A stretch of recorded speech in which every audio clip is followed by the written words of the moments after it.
Ljudi, vrijeme je za kaficu. Malo ćemo. Dobro nam došli u novi video. Mislim da je danas dan 19. Ljudi moji, kafa, evo dijete spava iza mene. Moram prvo malo da odahnem.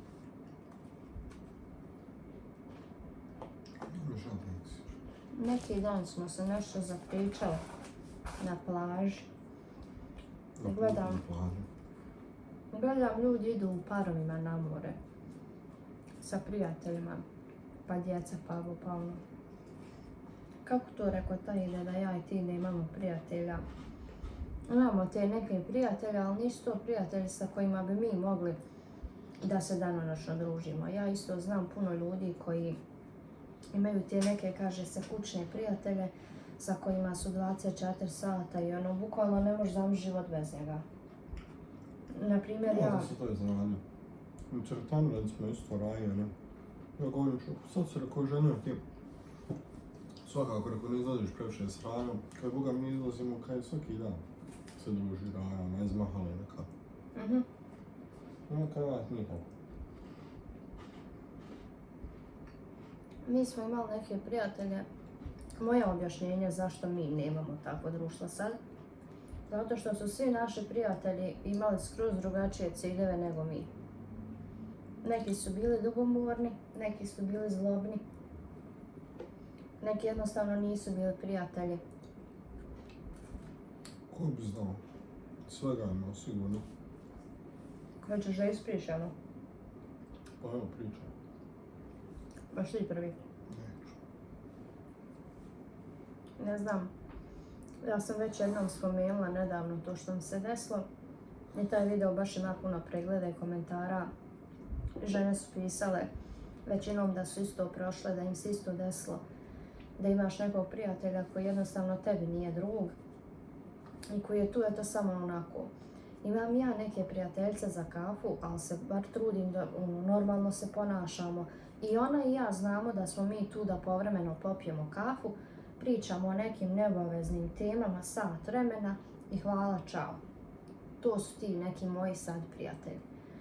Ali, evo, ne znam šta bi najzanimljivije ispričala, jer malo me je stid iskreno, zato što ti ljudi i dalje su tu negdje, imamo zajedničke prijatelje i iskreno stid me reći ovo, ali je vrijeme da ispričam za... Poslije svadbe se to sve desilo. Poslije svadbe smo mi izgubili već prijatelje, uvijek smo mi bili ti koji stalno zovemo nekoga i tek kad smo dobili djecu, tad se još više taj krug smanjio. Ja nikad ne mogu shvatiti zašto.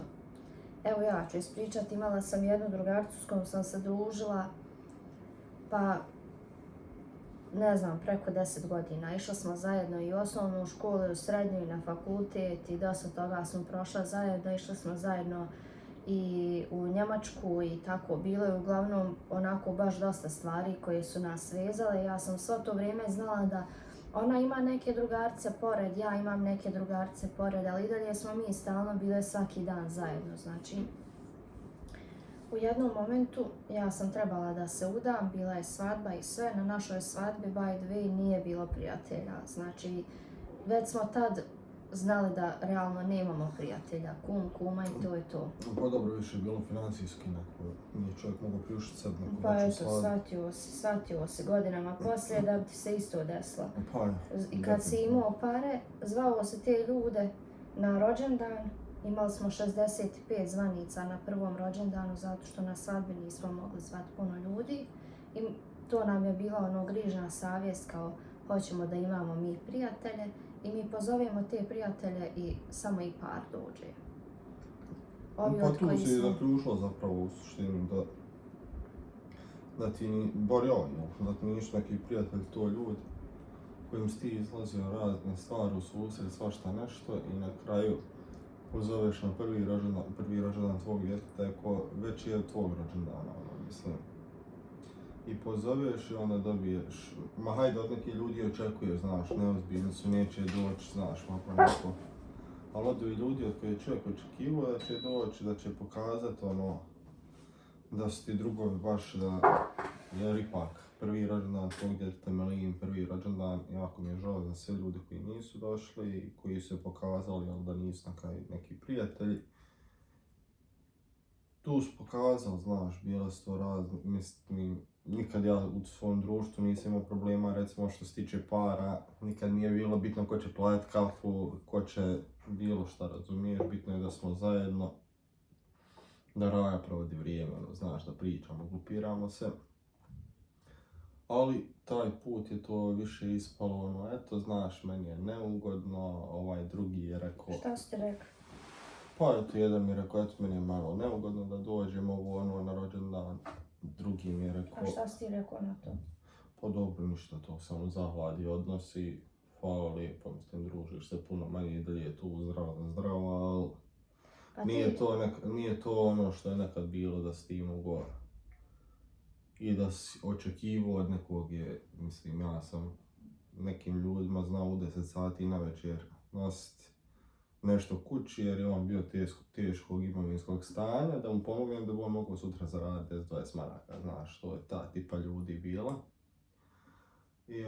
I kad ti kaže neko, eto, znaš, meni je neugodno da dođem tebi na djetetu prvi rođendan, neugodno mi da se tu pojavim ovako, onako, mislim, okej, hvala ti. Ali nismo više, nije više to Ja moram reći da mislim, ja ljudima sam uvijek na kraju šutim dugo i ja ću ti kad tad reći šta je. Ja neću pričati za leđa dok prvo tebi ne kažem. Ja bi njemu rekla, vidi Arane, ti sutra da imaš dijete, da slaviš rođendan, šta misliš da ćeš zvat samo prijatelje koji su tvoje godište? Hvala Bogu da će na tom rođendanu biti ljudi koje ti ne znaš, da će to biti strine, tetke, nebitno, ako ti je zbog tog bilo neugodno. I ti dolaziš zbog moje tetke ili ti dolaziš zbog mene? Šta smo mi puta njima išli? Na svadbe neke, šta ja znam, koga smo znali? Nikoga. Bilo me stid, bilo mi je neugodno životom jer smo bili ko papani, a rane nismo imali tad da dobro stavimo para u kovjetu, da kupim dobar poklon, da na sebe stavim zlato ko svi na svadbi. Ali sam otišla, ako želiš da ti budem ja tvoj gost i da sam tu, evo me tu sam i išli smo. Pa jesmo, mi smo išli ko nas je god zvao, odeš i mislim koliko može čovjek, jel, pokaže se, uradi šta može, koliko može podrži i to je to. Ali generalno tu je čovjek shvatio,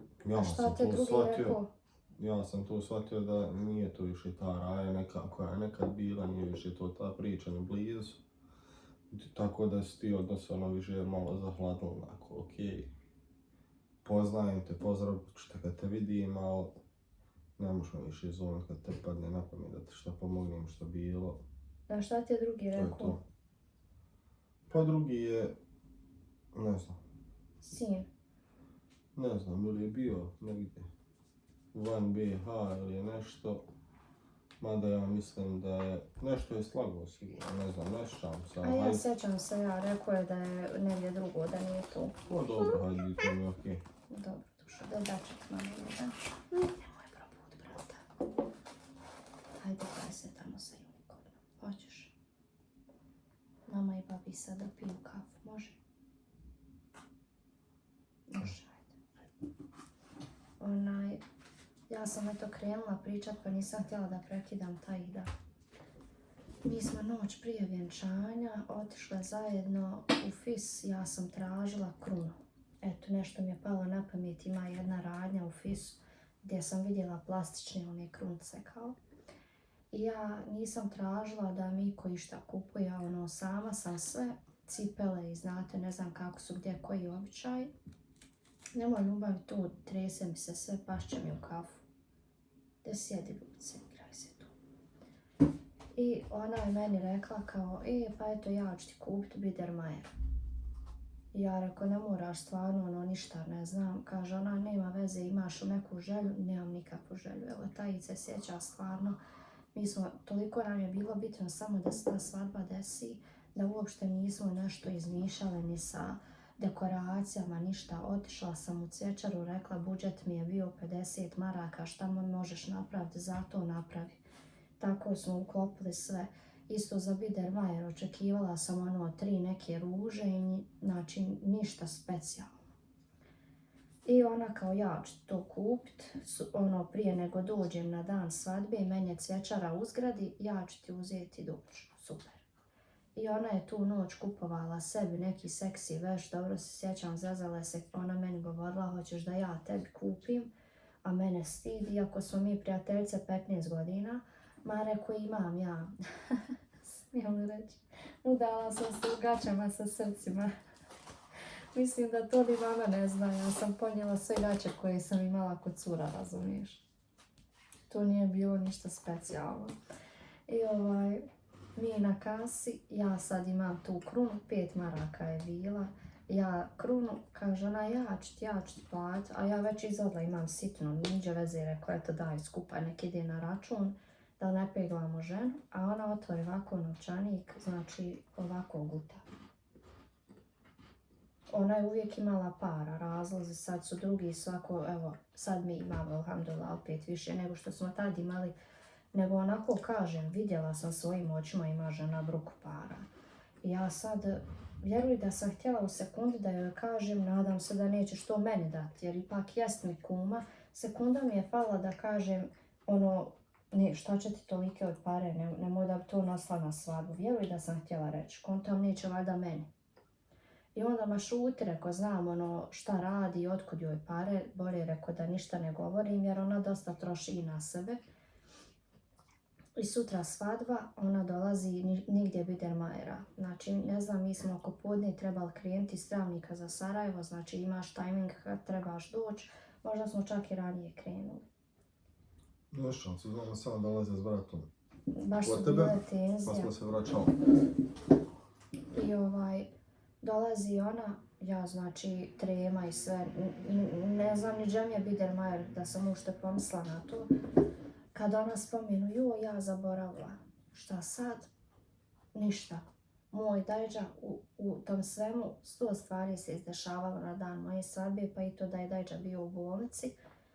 Lažem, u hitnu pomoć je morao da ide zato što ima baš problema sa šećerom.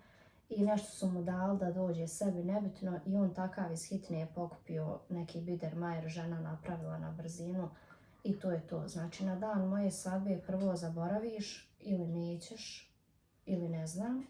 A druga stvar, u autu nešto kum je spominjao za poklone i ona govori ja ti nisam donijela poklon, ostao mi je kući, kao svakako ću dolaz sa momkom, doćemo kod vas u stan.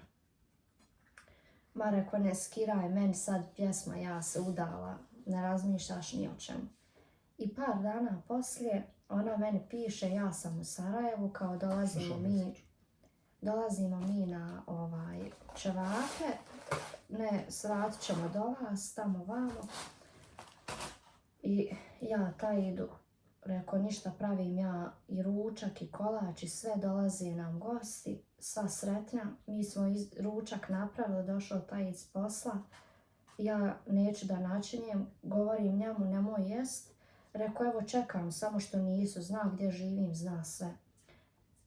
Ja je pitam uporno i gdje si, sve kao ne vidi. Objavljuje storije na Instagramu, a poruku mi ne vidi. I ona meni napisa poslije. Ja je nazva, ona prekida poziv. Ma izvini, kao nešto smo se nas dvoje posvađali, ne mogu ti sad doći, mogu, molim te drugi dan, a tamo story na Instagramu, oni na Čevapima, oni bili na nargili, meni ispred zgrade. I vratili se u Travnik, ništa znači, mogla me pozdraviti, bukvalno ništa. I ja njemu navečer, ne znam koliko je sati bilo, hajmo mi jest, vidiš ti da njih nema ništa. Prošlo par dana, opet ona, evo sad bi ti mi došli tamo vamo, dolazim bez njega, dolazim s drugaricama. Hajde meni neugodno da mi neko nepoznat ulazi sad u kuću, ali okej, dođite.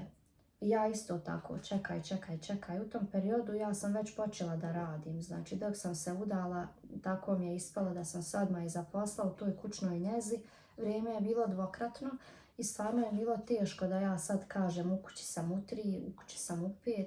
I ja joj fino napišem, dolazim u 2 i moram ići drugoj ženi u 4.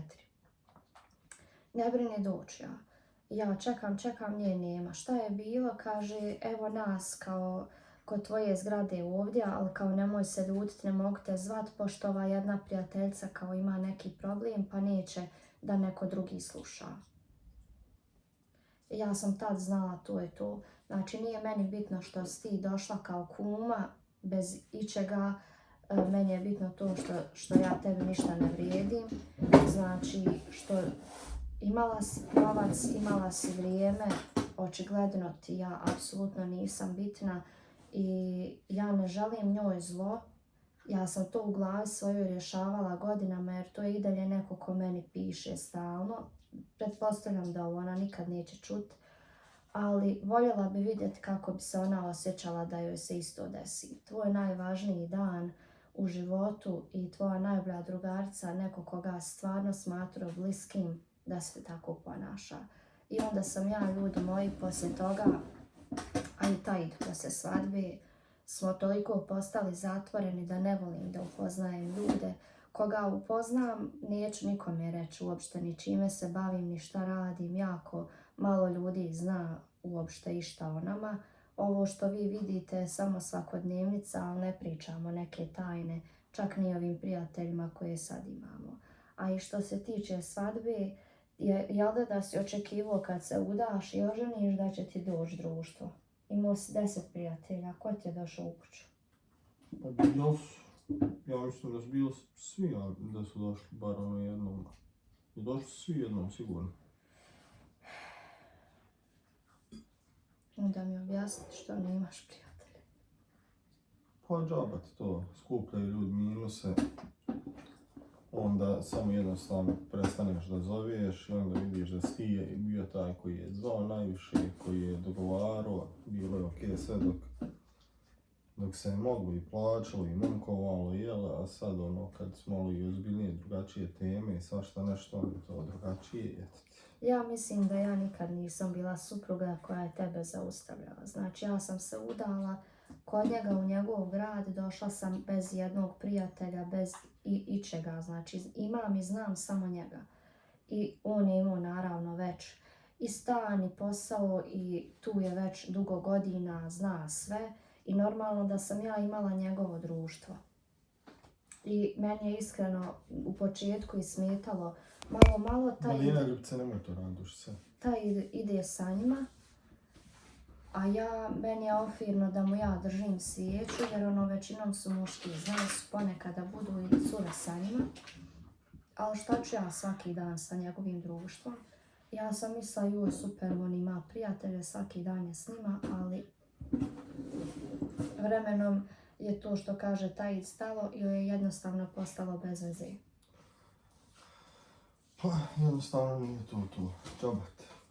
Prođe vrijeme, saznaš da se opet možeš osloniti samo na svoje bebice ovako, na svoju suprugu, eventualno porodicu, čak i dio porodice ne na sviju i to je to. Ja mislim da je razlog to što neki ljudi ne mogu te gledati prvo kako rasteš, a drugo moraš biti... Ne znam zbog čega je to, ali neću da razmišljam o tome.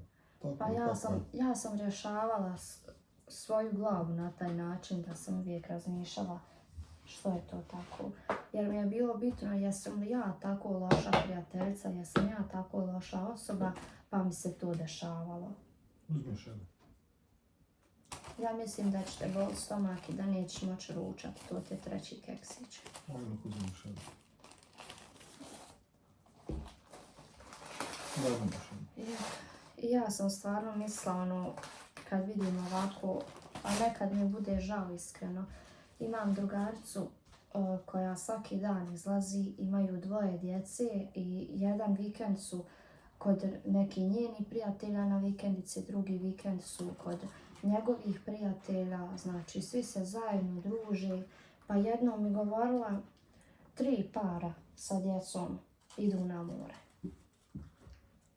Znaš, muž i žena i djeca, muž i žena i djeca. Pa onda zajedno se sve radi. Ne znam, za Bajram, za Ramazan, za ovo, za ono, svi su zajedno.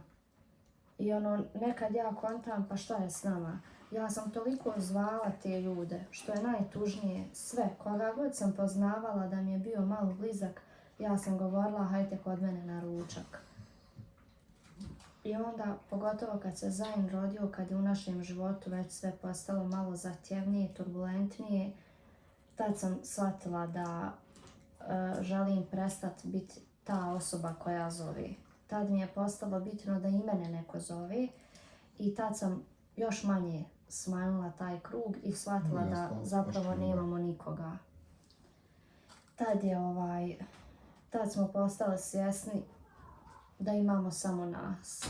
Jer ja otvorim poruku i vidim 10 puta da ja pišem nekome joj super svaka čast, joj ovo, joj ono, ona meni i sin mi ostavi. I onda mi se javlja, treba mi nešto da reklamira, da mi kontakt. I onda opet ja pišem 100 puta, ona ništa.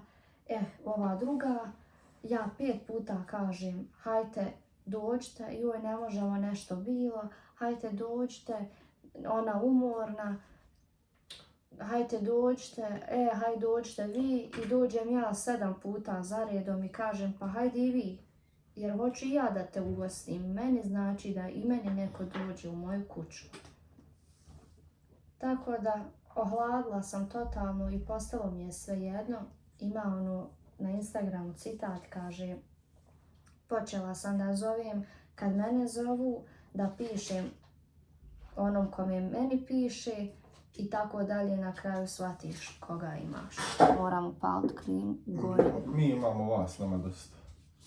Pa jest. Ja stvarno imam puno ljudi koji se meni javljaju ovako i s kojima se vidim, s kojima sam pila kafe. To su uglavnom ljudi koji već podržavaju tebe i vole te zbog onoga što jesi. Ja sam stvarno najviše te stranci podržavaju, ljudi koji te ne poznaju, najviše to podržavaju. Najmanje te podržava i najviše je cringe ljudima koji te znaju ko si, šta si, tamo on snima, šta on radi, pa meni svi posmijalo što sam radio struju i snimao. Šta imam? Meni to nije ništa smetalo. Znaš šta je fazon? Ja znam da se nama i društvo smijalo kad smo mi počeli snimati, tačnije ja. Ja vjerujem da su, čak čula sam, naravno svi oni jedni drugima pričaju za leđa pa dođu do mene čatovi i svašta. I pričali se za leđa kao joj, vidi kako se provaljuje, vidi Melise šta je obukla, vidi ovo, vidi ono. I ja opet, one me zovnu i ja dođem opet, hajde da pijemo kafu, ponašam se ko da ništa ne znam. Jer kontam ma hajde, meni je to već bilo dječje. Ja stvarno jesam mlada osoba, ali za mene je to uvijek bilo smiješno ponašanje. Pa jest. Ništa, to je to. Eto. To smo htjeli podijeliti. Samo još zaključak mi jedan vampir da te pitam. Što misliš sad da recimo imamo nekoga, imamo mi puno prijatelja i sad kažemo to je neko ko popiješ kafu i ideš dalje. A da nas... Poznanika. Da. Da nas neko zove tako da se družimo s nekim i to bil pristup. Zavisi.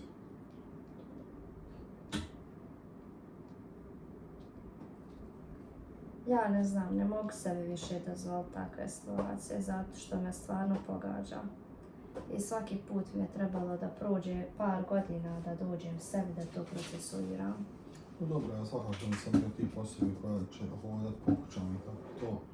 Ne moram po kućama, nego da jednostavno ljudi imaju prijatelje s kojima svaki dan piju kafu. Eto, moja mama ima drugaricu, njih dvije ne mogu jedna bez druge, znači skupa idu u kupovinu, skupa plaćaju račune, skupa piju kafu, skupa ručak prave, skupa sve. Ovo ti ti. Pa ja. Ne znam.